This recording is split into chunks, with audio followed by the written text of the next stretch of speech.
Asibuye-ke sizokwenza umkhuleko, sikhulekele uMambatha esesibhedlela.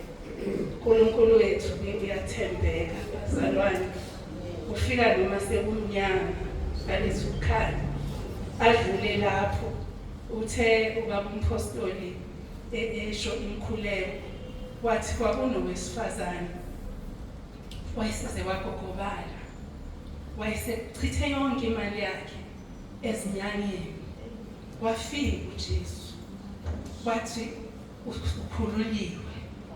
Yilokho-ke sikukhulekelayo ukuthi nanoma isiphi isimo, ngoba siyamlalela uNkulunkulu, sizokhuleka bazalwane.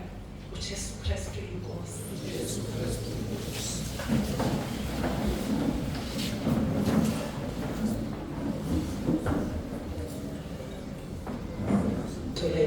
Job 5:8.